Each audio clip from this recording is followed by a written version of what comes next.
Bismillahirrahmanirrahim. Alhamdulillahirabbil alamin wa bihi nasta'in ala umurid dunya waddin. Wassalatu wassalamu ala asyrafil anbiya'i wal mursalin sayyidina Muhammadin wa ala alihi wa sahbihi ajmain. Amma ba'du. Rabbi shrah li sadri wa yassir li amri wahlul 'uqdatam min lisani yafqahu qawli. Allahumma inni as'aluka fathan tushibuhu al-ibanah wa inni as'aluka taufiqan tushibuhu al-i'anatu. Amma ba'du. Kitab Al-Arba'in An-Nawawiyah yang sedang kita pelajari, insyaallah akan kita sedikit demi sedikit mengenalnya. Hal-hal yang perlu kita kenal sebelum kita masuk kepada pembahasan beberapa hadis yang ada di dalamnya, yaitu 3 hal. Salah satunya tentang mualliful kitab. Yang kedua tentang ad-dafi' li jam'i ahaditsil kitab. Artinya faktor pendorong bagi muallifnya kenapa membuat kitab tersebut dan mengumpulkan kitab tersebut. Ketiga, mumayyizatul kitab atau karakteristik dari kitab, termasuk manhaj dari mu'alif dalam selama pembuatan kitab tersebut. Pertama, mu'alifnya yaitu sudah masyhur sekali ya, mu'alif dari kitab Al-Arba'in An-Nawawiyah, yaitu Syekhul Islam Muhyiddin Abu Zakaria Yahya bin Sharaf bin Muri Al-Hizami Al-Hurani An-Nawawi thumma ad-Dimashqi Asy-Syafi'i. Nama asli beliau yaitu Yahya. Yahya, nama ayahnya Syaraf. Ya, nama kakeknya Muri. Al-Hizami ini nama nisbah dari Imam Nawawi. Al-Hurani nama bisa kabilah nisbah. An-Nawawi nama nisbah di mana beliau lahir, yaitu di desa Nawa di Syria. Kemudian karena beliau pergi ke Damaskus untuk belajar, maka yunsabu ilaihi ad-Dimashqi Asy-Syafi'i, mazhabnya beliau. Nah, Syekhul Islam ini merupakan sebutan atau laqab bagi seorang ulama yang sudah tinggi keilmuannya dan diakui oleh ulama ahlu zamannya. Kemudian Muhyiddin juga laqab untuk beliau, yaitu menghidupkan agama, karena dengan keilmuan beliau yang beliau itu ishtahara bil ilmi waz zuhdi wal wara'i, sehingga beliau mendapatkan julukan Muhyiddin. Abu Zakaria ini namanya kunyah. Jadi bisa dibedakan antara kunyah dan laqab. Ketika kita menyebut kunyah, maka itu sebutan atau julukan bagi orang, tapi dengan menyebutkan abu atau ummu, seperti Abu Hurairah radhiyallahu taala anhu. Nah, itu kunyah bagi beliau. Nama aslinya Abdurrahman bin Sakhr, ya. Atau ummu seperti Ummu Abdillah, itu kunyah bagi Sayyidah Aisyah radhiyallahu taala anha, walaupun tidak memiliki anak ya dari Rasulullah SAW, tapi tetap mendapatkan julukan Ummu Abdillah. Yahya bin Sharaf, tapi terkenal dengan nama An-Nawawi. Ya, seperti Al-Imam Al-Bukhari rahimahullah taala, nama aslinya bukan Al-Bukhari. Al-Bukhari adalah nisbah ke tempat atau kota di mana beliau lahir di dalamnya, yaitu Al-Bukhara yang sekarang di Uzbekistan. Jadi bukan namanya Al-Bukhari, tapi nama aslinya adalah Muhammad bin Ismail, ya, bin Ibrahim Al-Bardisbah Al-Bukhari, seperti itu ya. Nah, kemudian ini namanya mazhab beliau Syafi'il mazhab. Bahkan perkataan beliau itu sangat mu'tamad dalam mazhab Imam Syafi'i, ya. Lahu aryasa fi hadzal mazhab. Beliau sudah sampai martabahnya ke mujtahidul mazhab, karena mujtahid itu memiliki berbagai tingkatan. Mauliduhu, di mana beliau lahir pada bulan Muharram tahun 361 Hijriah di desa Nawa. Kemudian qadima Dimashq, artinya pergi ke Damaskus pada saat umur beliau masih 19 tahun bersama ayahnya, ya. Pergi ke Damaskus. Kemudian di sana tinggal selama kurang lebih 28 tahun. Seperti itu. Nasyahnya, nah ini dia. Bagaimana beliau itu tumbuh kemudian dewasa, bagaimana beliau itu dari kecil menuntut ilmu sampai wafat beliau. Beliau ya min sukani Nawa, artinya salah satu dari penduduk Nawa, desa Nawa. Kemudian beliau menghafal Al-Quran sejak kecil. Sejak umurnya 7 tahun beliau sudah hafal Al-Quran. Beliau sosok pribadi yang memang wara' dan zuhud sedari kecil, tidak pas dewasanya ya, tapi sedari kecil. Kemudian beliau juga sibuk dengan mencari ilmu dari kecil. Wa dhaharat alamatut tafawwuq wa shalah alaihi. Nanti akan kita ceritakan cerita tentang bagaimana terlihat tanda-tanda kewaraan dan kezuhudan beliau sedari kecil. Ya. Kemudian beliau datang atau pergi ke Damaskus, kota Damaskus, sekitar dan berdiam diri atau berdomisili di sana, menetap di sana sekitar 28 tahun. Makanya beliau dinisbatkan juga summa ad-Dimashqi. Karena apa? Berlandaskan pada perkataan Sayyidina Abdullah bin Mubarak radhiyallahu ta'ala anhu, salah satu ulama salaf mengatakan, man dakhala baldatan aktsara min arba'i sinin, ya, siapa yang masuk kepada sebuah negara lebih dari 4 tahun, maka fayunsabu ilaihi. Artinya kita bisa dinisbatkan ke negara tersebut. Seperti mungkin kalau berlandaskan atau berdalih dengan perkataan Abdullah ibn Mubarak radhiyallahu ta'ala anhu tersebut, maka kalau kita sudah masuk Mesir dan tinggal di Mesir lebih dari 4 tahun, berarti bisa dinisbatkan kepada Mesir. Tsumma Masri, Indonesia, tsumma Masri. Kemudian qissatuhu 'inda sab'in min umrihi min ru'yati Lailatul Qadri. Nah, ini dia ceritanya. Ketika beliau berumur 7 tahun itu, ya, pada suatu malam beliau tidur bersama keluarganya tentu dalam rumah beliau. Kemudian beliau pada malam hari, di pertengahan malam itu terbangun sendiri, dan setelah bangun melihat rumahnya dipenuhi dengan cahaya putih. Kemudian beliau membangunkan ayahnya dan berkata, "Ya walidi, ma hadha ad-daw alladhi apa ini cahaya yang mengisi rumah kita ini, yang memenuhi rumah kita ini?" Nah, kemudian ayahnya dan keluarganya itu terheran-heran, tidak ada cahaya apapun. Kemudian ayah beliau itu mengetahui, oh iya, pada saat itu, pada malam itu merupakan tepat pada tanggal 27 dari malam 27 dari bulan Ramadan. Berarti dari kecil Al-Imam An-Nawawi rahimahullah ta'ala telah dapat melihat atau malam Lailatul Qadar, ya. Kemudian qissatuhu inda 10 min umrihi, ketika beliau berusia 10 tahun, ada seorang Syekh Yasin bin Yusuf Al-Maraqisi, merupakan salah satu wali dari aulia Allah. Jadi pada zaman dahulu itu wali itu masih diketahui oleh orang, ya. Artinya tidak seperti zaman sekarang. Aulia Allah pada zaman dahulu, karena zaman fitnah itu tidak terlalu banyak atau tidak sebanyak zaman-zaman sekarang, maka aulia Allah itu ma'ruf.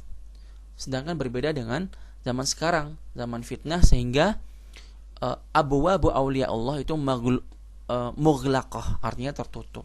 Mereka menyembunyikan diri mereka sendiri. Nah, pada saat beliau atau Imam Nawawi masih berusia 10 tahun, Imam Nawawi itu tidak suka untuk bermain bersama teman-temannya sebayanya. Artinya bermain seperti anak kecil biasanya. Contohnya ketika kita berumur 10 tahun, maka biasanya kita akan suka untuk bermain bola, mencari ikan, kemudian bermain dengan anak-anak sebaya kita, menghabiskan waktu kecil kita dengan kebahagiaan. Nah, kalau Imam Nawawi itu tidak terlalu suka dengan hal tersebut, bahkan menjauhi kawan-kawannya. Di saat itu, dalam keadaan tersebut, beliau menangis sambil memeluk Al-Quran.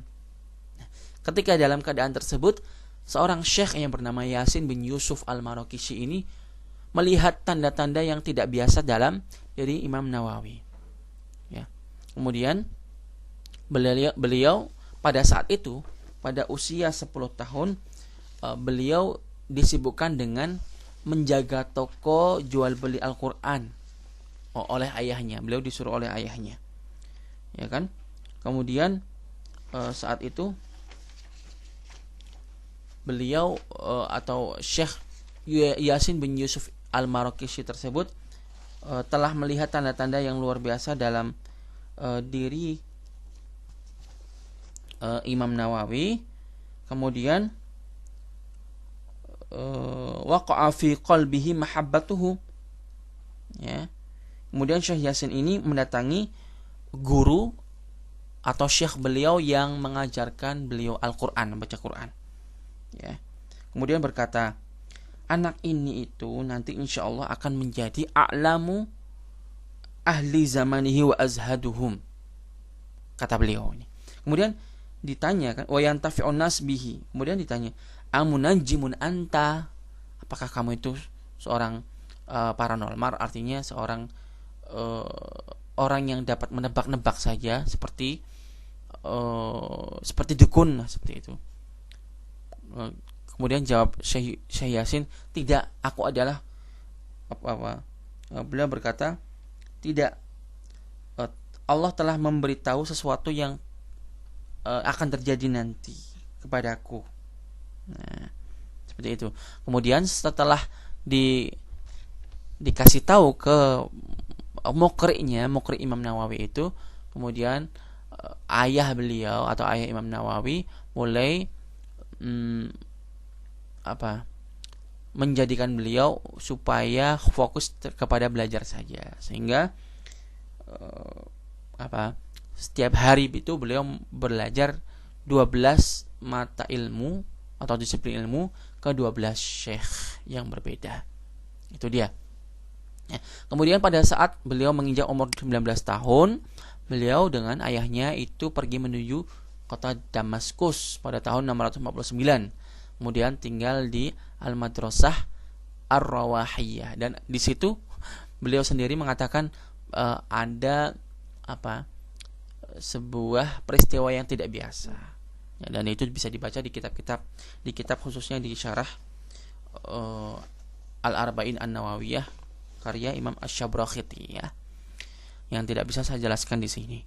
Kemudian pada tahun 651 Hijriah beliau haji atau pergi haji bersama ayahnya juga, bersama orang tuanya. Di situ juga ada sebuah peristiwa yang tidak biasa. Memang Imam Nawawi rahimahullah ta'ala sudah mengalami beberapa peristiwa-peristiwa yang tidak biasa sedari kecil. Kemudian di Rosatuhu, ini dia, beliau atau Imam Nawawi rahimahullah ta'ala belajar setiap hari 12 daras pada masyayikh berbeda dalam hal fikih, kemudian kitab Sahih Bukhari, kitab Sahih Muslim, kemudian usul lughah, kemudian islahul mantiq. Ya, islahul mantiq karena ya seperti dapat disebutkan seperti yang kita tahu dalam manzumah As-Sulam Al-Munawwaraq, ya, wal khulufu fi jawazil istiqali bihi ala thalathatin aqwali wabnus salahi wan nawawi harrama wa qala qaumun yanbaghi ayyu'lama. Wabnus salahi wan nawawi atau al-Imam Nawawi itu harrama, ya, bisa diartikan mengharamkan al-mantiq. Tapi yang perlu diketahui dalam bait ini atau penjelasan bait ini, bukan berarti Imam Nawawi mengharamkan mantik atau zat ilmu mantiknya. Tapi yang diharamkan adalah oleh beliau itu kitabnya, ya, ingat, kitab mantiknya. Karena kitab mantik pada zaman dahulu itu sebelum ditahrir, ya, itu walaupun pada zamannya Imam Nawawi sudah ditahrir oleh Imam Ghazali tentunya. Artinya di tahrir itu dipisah-pisahkan antara masail-masail yang berhubungan dengan masail-masail asli al-mujarradah yang berkaitan dengan mantik, cara berpikir sendiri, dengan masail-masail al-falsafiyah, karena ilmu mantik kan memang diambil dari al-failasuf Yunani, ya. Nah, yang maksud diharamkan adalah kitabnya. Kitab yang mana kitab mantik itu biasanya contoh-contohnya itu mengambil dari masalah-masalah falsafiyah yang mana itu bertentangan dengan akidah Islam. Itulah diharamkan. Kenapa? Ya. Bukan berarti zat mantiknya. Tapi kalau mantiknya yang mujarradu thariqatut tafkir as-sahih itu berarti tidak diharamkan, dan beliau sendiri mengakui sendiri. Nah, kemudian juga beliau mempelajari shorof, kemudian usul fikih, ilmu rijal dan akidah. Ilmu rijal itu salah satu cabang dari ilmu hadis. Ilmu rijal artinya ilmu yang mempelajari tentang rijalul isnad, para perawi biografinya, siapa namanya, kemudian karakteristiknya seperti apa, dan standarisasi diterima hadisnya seperti apa. Itu adalah ilmu rijal. Kemudian sifat-sifat beliau itu seperti apa? Beliau terkenal dengan keilmuan, kezuhudan, al-wara', artinya apa? Meninggalkan sesuatu yang maksiat. An-nasihah, dan beliau memberikan nasihat kepada para raja, sampai pernah diceritakan bahwa seorang raja tidak mau memutuskan sesuatu tentang hal penting sesuatu kecuali sebelum Imam Nawawi datang. Imam Nawawi itu kalau rahimahullah, kalau digambarkan itu beliau tidak gagah perkasa, kemudian tidak kuat, tapi beliau itu orangnya kecil, kurus, seperti itulah zuhud, ya. Itulah sya'nu orang yang tidak suka dengan maladzud dunya. Makanya nanti salah satu sifat dari Imam Syafi'i itu tahrikan di jami'i maladzud dunya. Nah, kemudian apa? Intahat lahu ar-riyasa fil fiqhi asy-Syafi'i. Katsirus syiyam qalilut ta'am. Memang katsirus syiyam qalilut ta'am itu sya'nu orang yang wara' dan zuhud. Ya. Ada 3 pilar dalam tasawuf itu, salah satunya qillatul ta'am, qillatul kalam, qillatul manam, ya. Qillatul ta'am, qillatul kalam, ya. Sedikit makan, sedikit berbicara, sedikit tidur. Wakil, tambahannya Syekh Ali Jum'ah hafizahullah, wakillatul anam, sedikit bermuamalah dengan manusia, artinya tidak banyak-banyak menghabiskan waktu dengan manusia, tapi menghabiskan waktu dengan Allah Subhanahu wa taala. Kemudian salah satu sifat dari Imam Nawawi rahimahullah taala, beliau meninggalkan semua maladzud dunya atau kesenangan dunia. Beliau tidak menikah, ya, termasuk dari para ulama yang atharu al-ilma 'ala zawaj, kepada diri mereka sendiri, ya. Kemudian beliau tidak makan dalam sehari semalam, tidak makan kecuali 1 kali aja, yaitu apa? Ba'dal isya, ya. Dan makanan itu yang beliau makan yaitu makanan yang memang dibawa oleh ayahnya sendiri. Kenapa? Beliau tidak mau makanan sesuatu yang tidak dibawa oleh ayahnya. Karena apa? Karena beliau tidak percaya, takutnya ada syubhat. Karena ketika, ya, tinggal di Damaskus itu banyak terjadi syubhat terhadap makanan dan hasil dari bumi saat itu.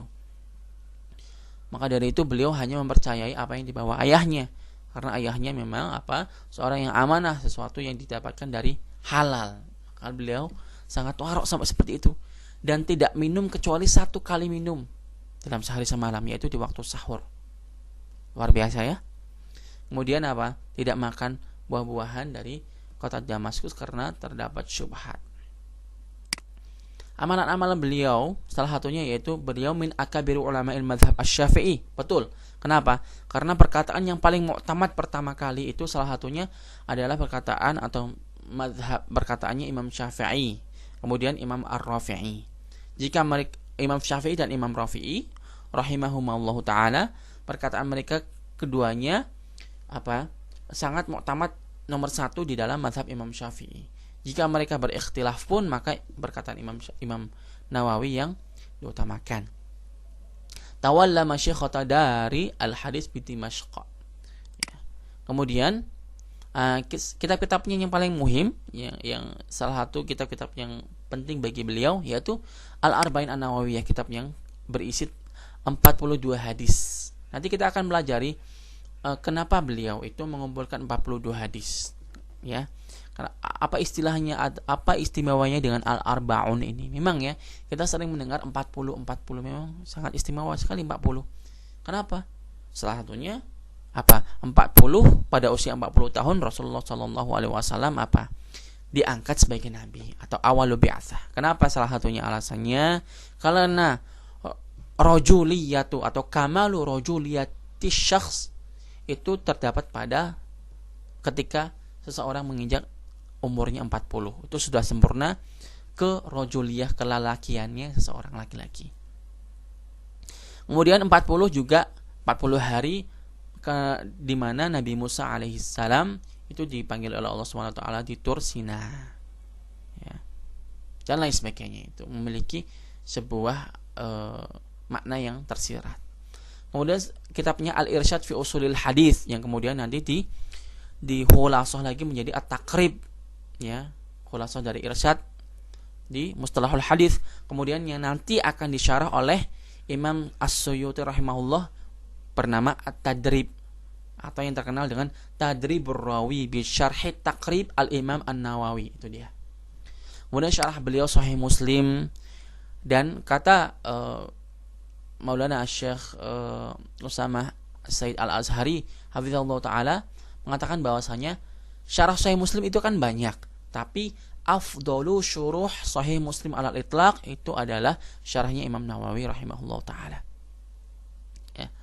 Kemudian kitab beliau Bustanul Arifin, Riyadhus Shalihin, ya. Kemudian Al-Azkar, ya, kata Al-Azkar ini kitabnya sangat penting, berisi tentang zikir-zikir, doa-doa zikir yang diambil dari ayat-ayat Al-Qur'an, kemudian dari ahadits Rasulullah SAW as-sahihah. Bahkan beliau mengatakan sendiri bahwa tentang Al-Azkar ini bahwa kullu talibil akhirah la yastaghni an hadzal kitab. Artinya setiap orang yang meminta kehidupan akhirat yang baik maka wajib dengan kitab tersebut. Wa ghairiha minal kutub, seperti Raudhatut Talibin, Minhajut Talibin, Masya Allah, itu kitab-kitab yang besar, ya, dalam fikih Imam Asy-Syafi'i rahimahullah ta'ala. Wafatnya beliau ketika itu Imam Nawawi menziarati Baitul Maqdis, kemudian menziarahi semua masyayikh beliau baik yang masih hidup atau sudah wafat. Kemudian Imam Nawawi juga menziarahi Imam Syafi'i ke Mesir, berarti beliau pernah datang ke Mesir kemudian pulang lagi, dan seketika pulang ke kota Nawa beliau sakit kemudian wafat pada tanggal 24 Rajab 676 Hijriyah, berarti beliau itu ulama abad 7, ya, abad ke-7 Hijriyah. Dan suatu ketika beliau masih berumur 25 tahun, masih mudanya itu, terdapat sebuah karithah atau bencana yang sangat besar terhadap umat Islam, yaitu penyerangan kota Tartar di kota Baghdad, ya, penyerangan bangsa Tartar ke kota Baghdad, yang mana kota Baghdad dibumi hanguskan, kemudian kitab-kitabnya dihancurkan, dibuang ke sungai, buang ke laut. Pada saat itu memang, ya, kitab-kitab atau khazanah keilmuan Islam banyak yang hilang, mungkin sebagian besar hilang. Tapi pada saat itu Imam Nawawi tidak berpikir pendek. Artinya Imam Nawawi rahimahullah itu tidak berjihad dengan turun mengangkat senjata untuk melawan bangsa Tartar saat itu, tapi apa? Justru lebih tekun belajar, giat belajar untuk mengembalikan dan menggantikan apa yang telah dibuang oleh musuh-musuh Islam, yaitu dengan belajar. Kemudian beliau bisa melahirkan karya-karya yang monumental, itu dia. Kemudian ad-dafi' li jam'i ahaditsil kitab, ya. Kenapa beliau itu mengumpulkan kitab atau membuat kitab Al-Arba'in An-Nawawiyah? Maka bisa kita ketahui seperti yang dapat kita baca dalam syarahnya beliau terhadap Al-Arba'in An-Nawawiyah sendiri. Jadi, beliau selain membuat atau mengumpulkan, menyusun hadis-hadis Arba'in Nawawiyah, beliau juga mensyarahnya dalam syarah kitab beliau sendiri. Beliau berkata, amma ba'du faqad ruwina an Ali ibn Abi Thalib wa Abdullah ibn Mas'ud wa ghairihim minas sahabah. Hadis tentang apa? Anna Rasulullah sallallahu alaihi wasallam qala man hafidha ala ummati 40 haditsan min amri diniha ba'athahu Allahu yaumal qiyamati fi zumratil fuqaha'i wal ulama. Wa fi riwayatin ba'athahu Allahu faqihan 'aliman. Artinya, hadis yang mengatakan bahwa barang siapa yang dari umatku, kata Rasulullah, menghafal 40 hadis, maka Allah akan menjadikan atau menempatkannya di jajaran para ulama, katanya, kata Rasulullah SAW. Hadis ini dhaif memang, Tapi meskipun dhaif, diriwayatkan oleh beberapa sahabat, bahkan mencapai 11 atau 12 sahabat dengan dan hadis ini memiliki turuk katsirah atau memiliki jalur yang banyak. Artinya minimal dengan kedhaifan hadis, dengan hadis yang dhaif yang banyak tersebut, minimal nanti akan saling menguatkan. Atau alal akhir atau akhir kalam lahu aslun hadis ini. Ya. Nah, kemudian beranjak dari hadis tersebut, maka para ulama radhiyallahu taala anhum itu membuat beberapa kitab-kitab yang berkaitan dengan hadis tersebut, ya. Seperti Al-Imam Abdullah bin Mubarak, ya. Awal ulama yang membuat kitab tentang Al-Arba'in fi kada gitu. Artinya seperti Al-Arba'in fil jihad, Al-Arba'in fi Usuluddin, 40 hadis tentang apa? Usuluddin, atau Al-Arba'in fil furu' atau 40 hadis tentang furu' fiqhiyah, Al-Arba'in fi zuhud, gitu dia. Para ulama mulai membuat kitab-kitab tentang 40 hadis tertentu. Salah satunya yang pertama yaitu Maulana Abdullah bin Mubarak, ulama salaf. Kemudian Muhammad bin Aslam Al-Tusi, kemudian Al-Hasan bin Sufyan An-Nasai, kemudian Abu Bakar Al-Ajurri, kemudian Imam Abu Bakar Ibrahim Al-Asfahani, Imam Ad-Daruqutni, siapa yang tidak kenal dengan Imam Daruqutni, ya, muhaddits kabir, Al-Imam Al-Hakim Abu Abdullah An-Naisaburi, kemudian Imam Abu Nuaim Al-Asbahani, dan lain sebagainya, Abu Bakar Al-Baihaqi. Mereka ini para ulama membuat kitab-kitab tentang 40 hadis fil jihad, fil zuhdi, fil adab, atau mengumpulkan hadis-hadis tentang khutbahnya Rasulullah SAW dan lain sebagainya.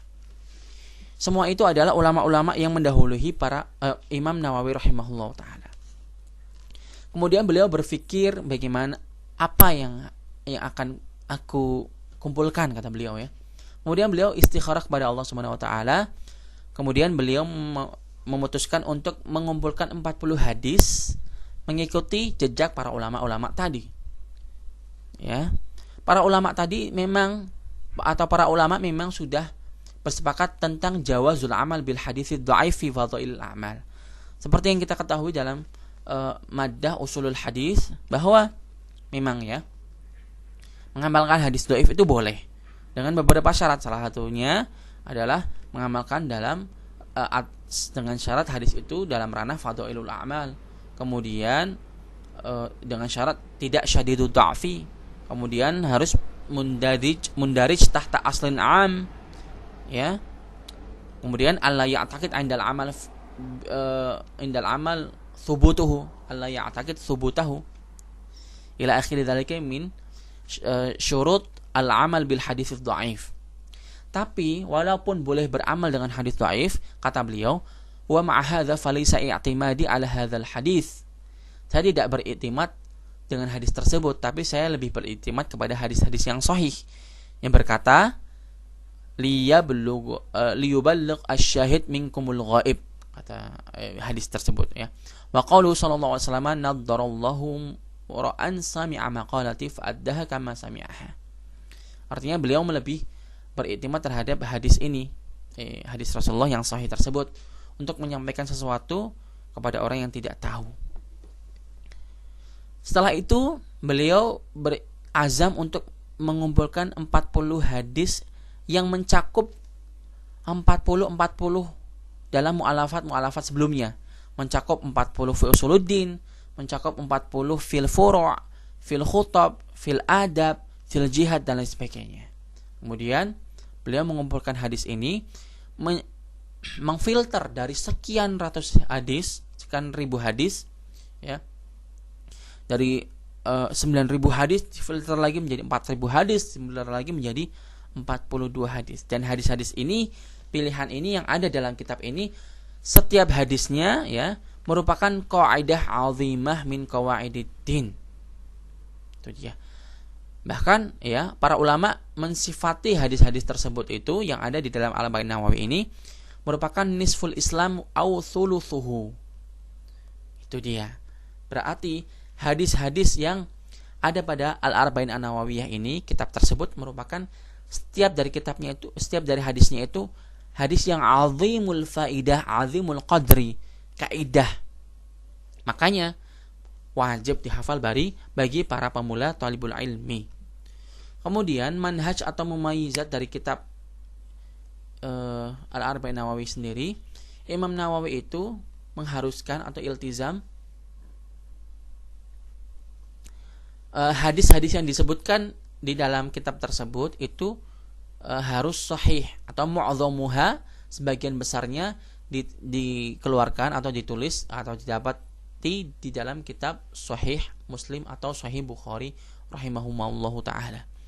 Kemudian Imam Nawawi sengaja menyebutkan hadis dengan menghapus riwayat sanadnya. Kenapa? Makanya kalau kita lihat dalam kitab Al-Arba'in Nawawi, maka tidak ada sanadnya.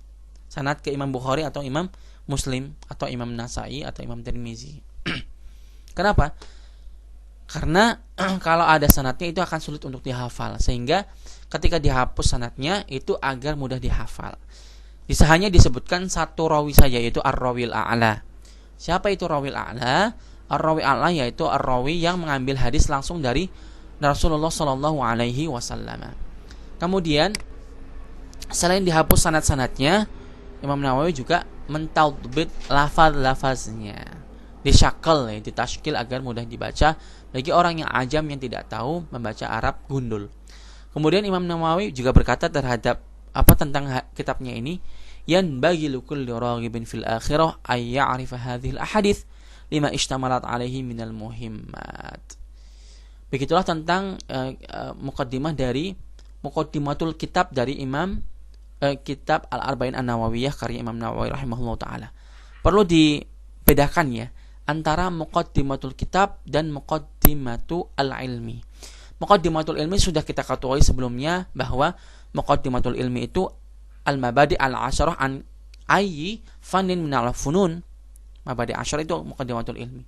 Sedangkan muqaddimatul kitab adalah muqaddimah yang ditulis atau yang ingin disampaikan oleh para muallifnya di awal kitab muallifnya sebelum menyebutkan hadis-hadis atau memaparkan apa yang beliau tulis dalam kitab tersebut. Wallahu taala a'lam bissawab. Assalamualaikum warahmatullahi wabarakatuh.